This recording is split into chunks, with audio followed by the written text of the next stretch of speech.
कडकडीत उन्हाळा चालू आहे म्हटल्यानंतर थंडगार कैरीचे पन्ह तर झालंच पाहिजे। तर आज आरतीच किचनमध्ये आपण कैरीचं पन्ह पाहणार आहोत। तर सुरुवातीला इथे मी 2 कैऱ्या घेतलेल्या आहेत। तर कैऱ्या घेताना आपल्याला थोड्याशा कडकमधून घ्यायच्या आहेत। तर इथे आता ह्या कैऱ्या आपण स्वच्छ पाण्याने धुवून घेणार आहोत। याच्यावरती जर चिकाचा वगैरे डाग असेल तर तो आपल्याला व्यवस्थित असा धुवून घ्यायचा आहे। तर इथे आता ह्या मी कैऱ्या धुवून घेत आहे। तर आपण हे कैरीचं पन्ह पारंपरिक पद्धतीने बनवतोय। तर आता इथे मी ह्या कैऱ्या स्वच्छ अशा धुवून घेतलेल्या आहेत।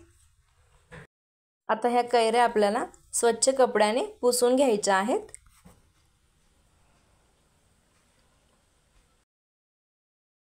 तर आता कैऱ्या इथे स्वच्छ अशा पुसून घेतलेल्या आहेत। आता यांना शिजवून घेणार आहोत आपण। तर त्यासाठी मी इथे कुकर घेतलेला आहे। याच्यामध्ये तळाला आपल्याला साधारण 1-1.5 ग्लास पाणी टाकून घ्यायचं आहे। त्यानंतर इथे मी याच्यामध्ये 1 रिंग टाकून घेतलेले आहे। आता याच्यामध्ये कुकरचा डबा ठेवून घ्यायचा आहे आणि याच्यामध्ये आपण धुतलेल्या कैऱ्या ठेवून घेणार आहोत अशा पद्धतीने। आता झाकण लावून आपल्याला याच्या 2 शिट्ट्या काढून घ्यायच्या आहेत। 2 शिट्ट्यांमध्ये आपली कैरी छान अशी शिजल्या जाते।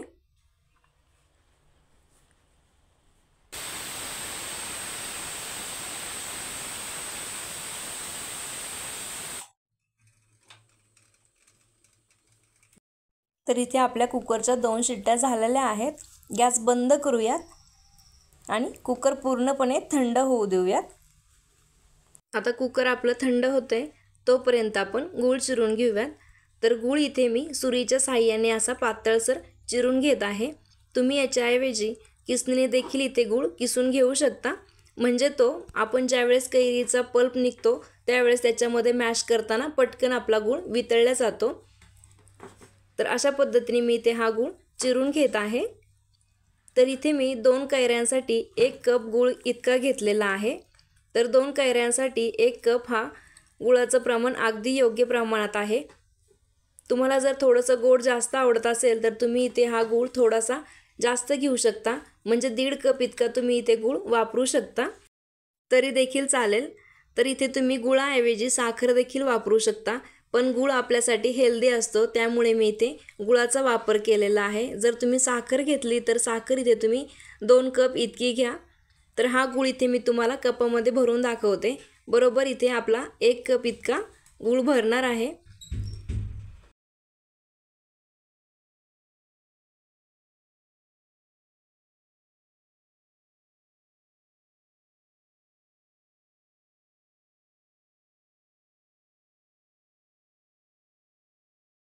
तर इथे तुम्ही पाहू शकता बरोबर 1 कप इतका मी इथे गूळ घेतलेला आहे।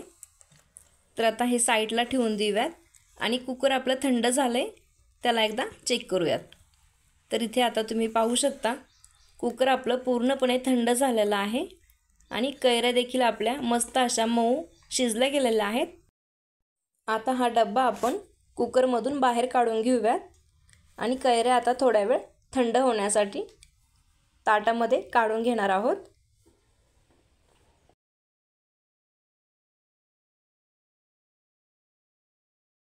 आता ह्या कैऱ्या आपल्या पूर्णपणे थंड झालेल्या आहेत।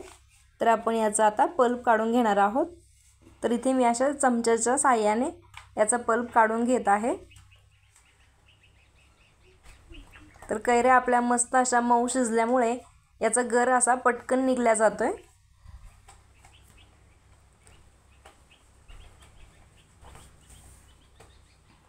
तर अशा पद्धतीने मी इथे दोन्ही कैऱ्यांचा पल्प काढून घेणार आहे। तर इथे आता दोन्ही कैऱ्यांचा मी पल्प काढून घेतलेला आहे। तर सुरुवातीला इथे मी चमच्याच्या मदतीने असं त्याला मिक्स करून घेत आहे। आता याच्यामध्ये गूळ टाकून घेणार आहोत। तर सुरुवातीला मी इथे अर्धा कप गूळ इतका टाकून घेतलेला आहे। हा गूळ आपल्याला सुरुवातीला व्यवस्थित असा मिक्स करून घ्यायचा आहे। त्यानंतर याच्यामध्ये मी राहिलेला गूळ देखील टाकून घेणार आहे।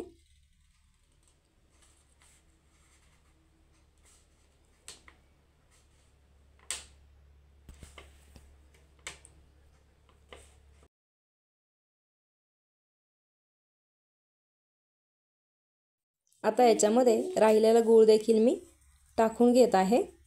हा देखील गूळ आपल्याला याच्यामध्ये पूर्णपणे एकजीव होईपर्यंत मिक्स करून घ्यायचा आहे। तर आता मी हातानेच इथे व्यवस्थित असं मिक्स करून घेणार आहे, म्हणजे गुळामध्ये जर एखादा अर्धा गुळाचा खडा वगैरे असेल तर तो देखील याच्यामध्ये व्यवस्थित असा मिक्स होईल।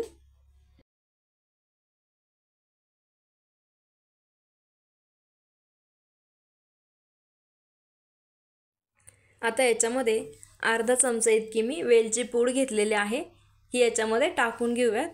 तर मस्त असा हा वेलचीचा वास याच्यामध्ये वेलची पूड टाकल्या आलेला आहे। आता हे पुन्हा एकदा व्यवस्थित असं मिक्स करून घेतलेलं आहे मी। तर इथे तुम्ही हे मिश्रण मिक्सरला देखील फिरवून घेऊ शकता, पण जर बारीक असा सुरीच्या साहाय्याने जर गूळ चिरून घेतला किंवा किसणीने किसून घेतला तर आपल्याला हे मिश्रण मिक्सरला फिरवण्याची काही गरज पडत नाही। तर इथे तुम्ही पाहू शकता मस्त अशी याची प्युरी तयार झालेली आहे। तर हे मिश्रण आता आपण साईडला ठेवून देणार आहोत।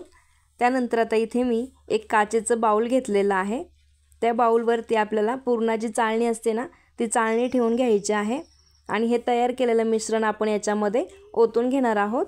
आता हे तयार केलेलं मिश्रण आपल्याला याच्यामधनं गाळून घ्यायचं आहे, म्हणजे गुळामध्ये जर खडा वगैरे असेल तर तो आपला निघून जाईल। तर अशा पद्धतीने मी इथे हे सर्व मिश्रण गाळून घेणार आहे।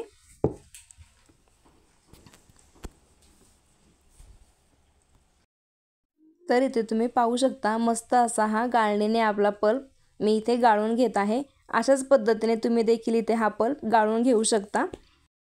तर इथे आपला हा कैरीच्या पन्हासाठी लागणारा पल्प बनवून तयार झालेला आहे। तुम्ही हा पल्प बनवून फ्रीजमध्ये हवाबंद डब्यामध्ये स्टोअर देखील करून ठेवू शकता। तर आता हे पन्ह कसं सर्व करायचं, तर एक 2-4 बर्फाचे खडे घ्यायचे, आवडत असेल तर नाही टाकले तरी काही हरकत नाही। त्यानंतर पोहे खाण्याचे 2 चमचे इथे मी तयार केलेला पल्प टाकून घेतलेला आहे आणि याच्यामध्ये थंड पाणी टाकून घ्यायचं, चमच्याने मिक्स करायचं। मस्त असं हे आपलं उन्हाळ्याच्या दिवसांमध्ये शरीराला थंडावा देणारं कैरीचं पन्ह नक्की एकदा ट्राय करून पहा। व्हिडिओ आवडला असेल तर व्हिडिओला लाईक, शेअर व सबस्क्राईब नक्की करा। पुन्हा एकदा भेटूया अशाच एका नवीन रेसिपीसोबत। तोपर्यंत धन्यवाद।